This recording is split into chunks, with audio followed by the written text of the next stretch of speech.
I just ain't never been scared of nobody.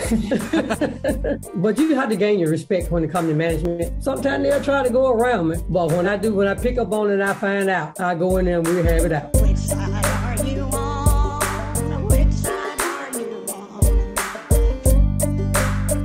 on? We're talking the Retail, Wholesale, and Department Store Union. They were founded in 1937. Today, they represent more than 60,000 workers in a wide range of industries, including but not limited to retail, grocery stores, poultry processing, dairy processing, cereal processing, soda bottlers, bakeries, healthcare, hotels, manufacturing, public sector workers, sanitation, highway workers, warehouses, building services, and distribution. The Mid-South Council represents over 4,000 workers in Alabama, Arkansas, Louisiana, Mississippi, Virginia, and Tennessee. Most recently, the Mid-South Council and the RWDSU as a whole has become famous for their campaign to organize Amazon in Alabama, although their recently successful campaign at REI in New York has made a few headlines as well. But as you just heard, this union is made up of so many other workers that are fighting bosses day in and day out across the country and right here in Alabama. So we wanted to highlight some of the other work that this union is doing right here in our backyard. So we've got Josh Brewer, who is a return guest. He's a staff representative for the union and poultry worker at Wayne Farms in Decatur, RWDSU Local 451 President Mona Darby. Y'all, welcome to the program. Hey, Jacob, how you doing? Hello, everybody. Doing good. I really appreciate your time. So, Mona, let's start with you. You've been working in the poultry plant there in Decatur for over 30 years. So can you talk to us about the sort of work that y'all do there? Like, give us a day in the life sort of thing. Like, what would I, as a poultry worker, do if I got a job at Wayne Farms tomorrow? Okay. I will start at the front of the line. The line leader, it would be a cone loaders, be the first one. Then you go to the leg cutters. They'll be cutting the legs off. Then you got the shoulder cutters. We call them breast cutters. They cut that off. Then you go next will be the wing cutters. They cut the wings off from the breast. Then the next you'll get to it would be the breast rollers. They the one roll the breast meat out, pull the skin off and throw it on the belt. So that's how you get your fillet of breast. Then the next one down the line would be your tender cutters. They cut the tenders off. And then the next would be down the line would be the chimney clipper. They clip the white tips off, and then you get your bone poppers. They pop the bones out so you can get the thigh bones out, so you can get the bone, because we run boneless thighs. And the next would be the knuckle cutters. The knuckles will come off the thigh meat. Then you go down, and it'll be the right side breast cutter. Right side thigh boners and the left side thigh boners. So you go down the line, it would be the left side. You cut that off, and the knuckles off as well. Then they pull your tendons off, throw it on the belt. Tendons go to one side, breasts go to one side, legs go down in the hole, wings go on the wing segment. So sometimes they be whole wing, sometimes they be split wings. Then you get down to the end, that would be your oyster cutters. That's the thigh meat, because we run boneless meat. And so that's what they throw it off. And me, I'm at the end, that would be the final inspector. On the breasts, I will get the bone, make sure if the breast inspector don't get them out, the final inspector's supposed to try to get everything out before they get in the combo or either stack on the box. Right. So there's a lot of cutting there. There's a lot of that kind of stuff. How much of that is like mechanized versus how much of the cutting, like, do you actually have to do like with your hands, so to speak? Everything they do, you have to do with your hands. You do nice and scissors. Now that we are in the last month, I say a couple months, they have put machines in, but we still running the lines as well. So the machines do a lot of the cutting because we couldn't get enough employees in to get all the products out. So they started putting machines in. But you always gonna have knives and scissors. Everything there gonna be on the line. For you on the line, you're gonna have to use knives and scissors. Wow. Wow. So what about the rate of production? You're doing all this stuff. How many, if I was a thigh cutter, how many thighs would I have to cut in like a minute or an hour? We're on the line, you're running 34, 35 bursts a minute. So you just have to average it up. Yeah, it's moving. It's moving that. If you're cutting with knives and scissors, it's running 34, 35 bursts a minute. If you're on the machine is running 150 bursts a minute. See, and so I'll jump in there, Jacob. That's the difference between the reason why it's long been a job that was manually done, as Mona said, with scissors and knives, is because the machines, a bird is not an exact, it's an animal, right? So there's no way to make the exact specifications like you would other automated factories. And so the wastefulness from a machine cutting a bird is really high. A lot of that meat goes to waste. Mm-hmm. And obviously for the company, that's value. And then, just for genuinely, it is waste. And so that's where, you'll see that the machines can do 4 to 5 times what a worker can do. But a worker will certainly get to that bone and get that meat off properly. Get more quantity. It's a much better quality cut. And that's why we've seen a hesitation from plants to go automated. Right. Yeah, I think that makes sense. So what about you've been working at that facility for over 30 years. Can you talk to us about what kind of changes have you seen over the course of your career? Which, I think one of the first things that comes to mind is obviously they must have been doing child labor over there, because you don't look a day over 40. So I don't know how you've been working there for 34 years. But so what are some of the changes that you've seen, from when you started to today? Ooh. Changes before it's going to work, before it's cutting. That's what you're asking. The changes for the cutting for the labor. Yeah. Changes as far as what is different about your job, or maybe it's like pretty similar. I don't know. I would assume that it's changed over 30 years, but maybe it's actually pretty similar. No, it's pretty similar. The same thing we've been doing on the line, the same thing we've been doing for the 34 years I've been there. Wow. So same thing, nothing changed on that. That's pretty amazing. I think that a lot of folks think of poultry plant work as something that is really difficult to do, like physically, as 30 years. It seems like, I think the common perception of that is something that that like Amazon work, it's something that's going to chew folks up and spit them out. What do you attribute your ability to work in this industry for so long to? Well, it was hard labor. It's hard work at when you, especially on the line, and you have to deal with knives and scissors or the bone particles, because then you're talking about your hands getting swollen or getting something. Or you're talking about the knives and scissors. You can get cut. Sometimes you get cut easily. Sometimes the bones just cut you. Cut sometimes the broken legs or broken bones in the breast, and that's cut you. So it is hard physical labor when they come to poultry plant. It's hard. Right. Well, so you've been. I'm sorry. Just repetitive. You have the repetitive motion all the time. So that's when you have a lot of people with a lot of hand problems or shoulder problems. Right. So y'all have been unionized since you started working there. What has it been like? What are some of the things that you, as a local president, as somebody who's working on the shop floor, somebody who's been a steward over the course of your career, what are some of the things that y'all do as a union to fight for yourselves and your coworkers there at Wayne Farms and Decatur? Just for representation. Yeah, representation. We are there for representing. If the company do something wrong to them, or management do something wrong to them, or write them up for the wrong thing, that's where the union come in at, because they talk to them wrong. Anything in that nature, anything can be wrong besides what's in the contract. That's what the union is good for. Through their bargaining process, they were able to secure some language that gives essentially, as you know, right to work state and wine garden rights. Okay, so the companies are often not going to call you a union steward if you're not asked for it, right? Mm-hmm. So under federal law, you've got to ask for your steward. And at Decatur and Wayne Farms, Mona's been out there for so long and been representing so many workers for this amount of time. There's really not a discipline or anything in that plant that moves that doesn't go through Mona or one of Mona's stewards if she's off.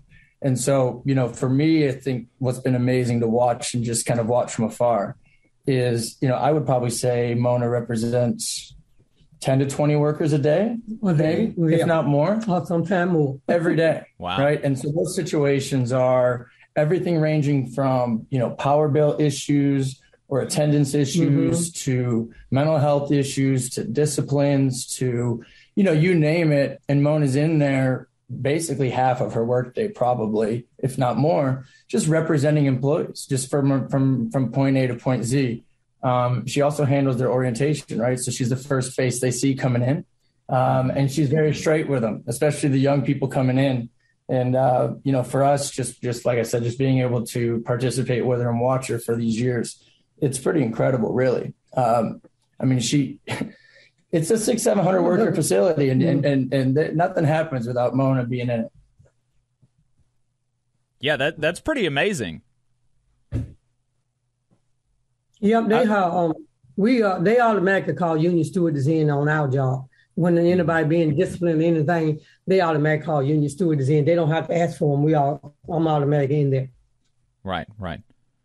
Yeah, that's awesome. Yeah, you were talking to me yesterday about how you're you're trying to bring up some stewards behind you, and they're still a little kind of scared of management and scared of the boss kind of stuff, and you were talking to me about how you just got to stand up to them and tell them what's what, and tell them well, you got this in the contract, and make them respect you kind of thing. Can you talk to us about how you got to be in a place where you, as a working person, feel comfortable standing up to management when they're not following the contract, when they're not doing right by their employees, by their workers, because, a lot of folks, that's something in a union environment, in a non-union environment, like folks are just kind of conditioned to roll over when they're, and be scared of the boss.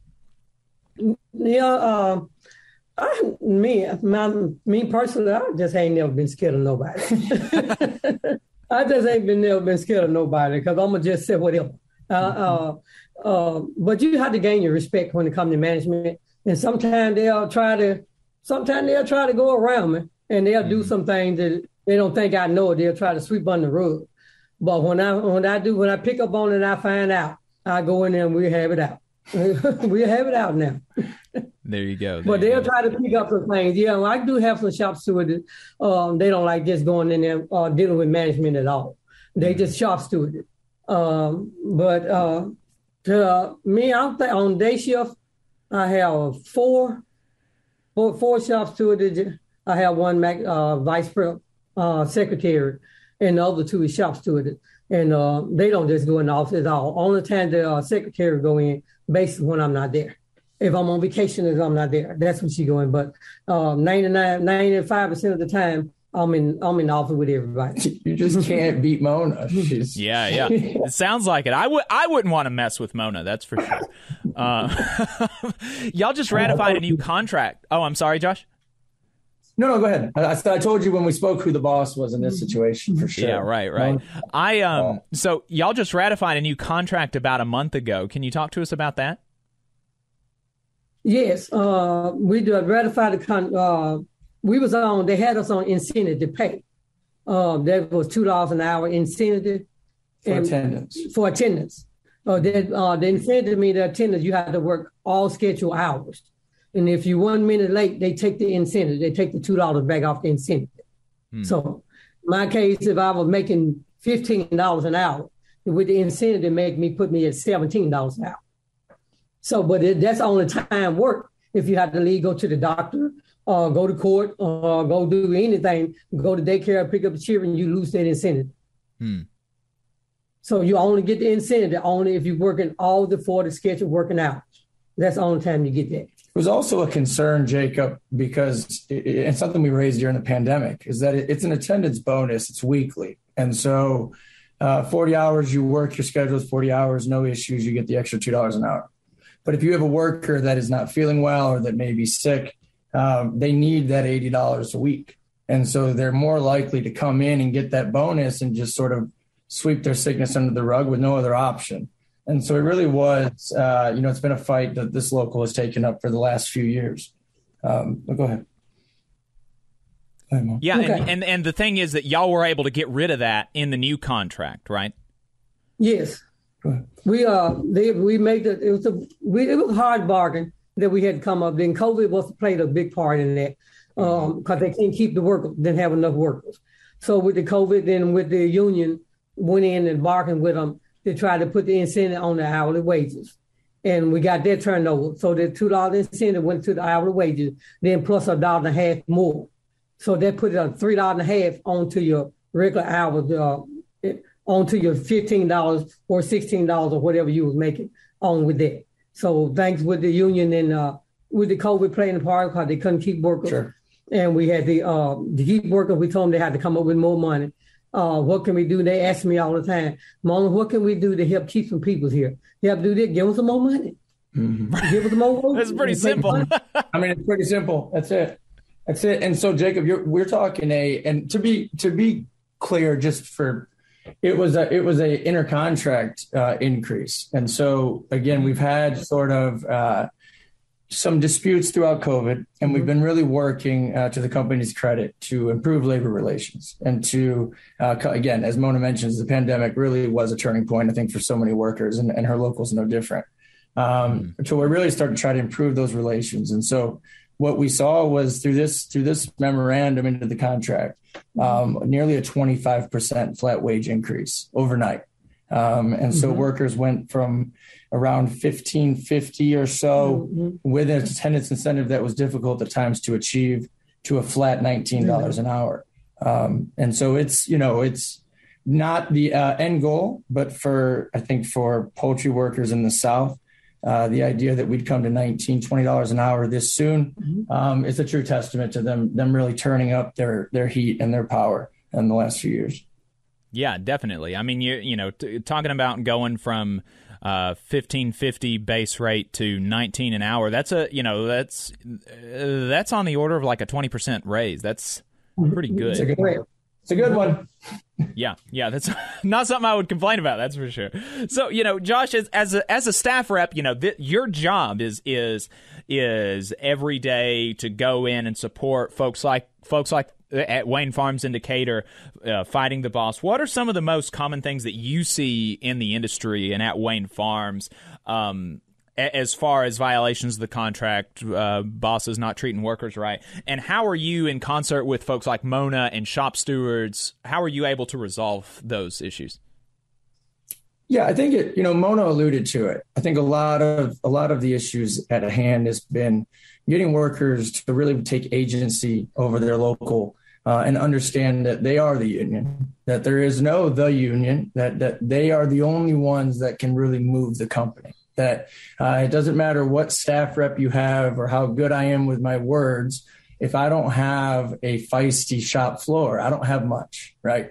And really trying to explain that they are the engine that makes this thing go, that we work for them and that they know a whole lot more than we do about this industry. And really sort of starting there and really getting workers to take agency over their union, and then now seeing results of it. And I think now that, our locals and our local working officers can see that as we grow and as we participate and as we push back on the boss, we see amazing things happen. And so, it's not just staff shortages. It's not just inflation that's driving these wages. The boss is nervous. The boss is more nervous than the boss has ever been. And, I would say for workers that are listening out there, I've never been more excited to wake up every day. I've never had so much influence or leverage or ability to help our locals move. The company's never been more willing to listen.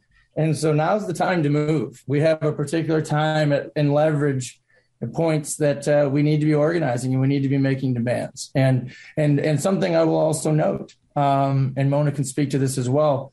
We ratified the agreement 4 weeks ago ish.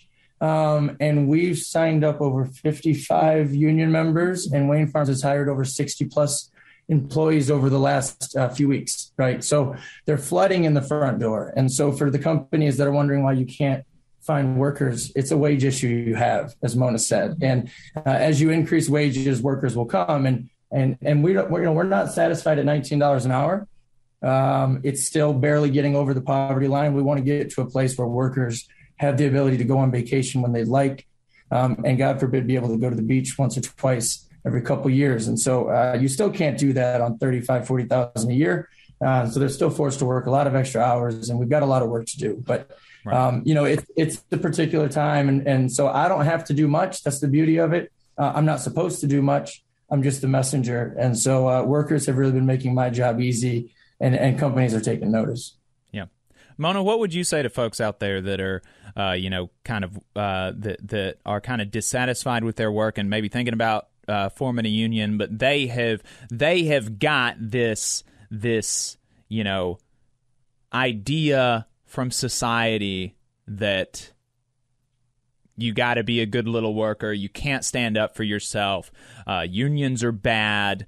What would you say to folks out there that are considering unionizing but are kind of scared about it? Oh, I tell them that you can't be scared if you want to work. And I would tell anyone, if you want a union, try to get one. That's the best thing that you can have, because that's your right. You have a right to speak, and you have a right to voice your opinion.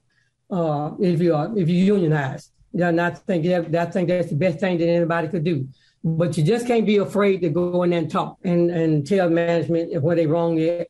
If they wrong about something, you have to tell them what they wrong at. And you have to argue with them, because at some point they think they're not going to do anything. They'll say, we ain't going to do it. We ain't going to do it. Okay, you just file your paper. That's what agreements are for. And you put those papers on. You put enough papers on, they'll get right with you. Right. Mona, Josh, thanks so much for y'all's time. I appreciate it. Anytime. Okay, anytime. Thank you. Thank you. All right. You just saw a clip from the Valley Labor Report. We are live every Saturday morning from 9:30 a.m. till 12:30 p.m. And we pride ourselves on keeping all of our content free to everybody so that we can talk to as many working folks as possible. If you support the work that we're doing, you think that it's important, you think that it's good, then consider making a monthly contribution to the project, and you can do that on our website, tvlr.fm.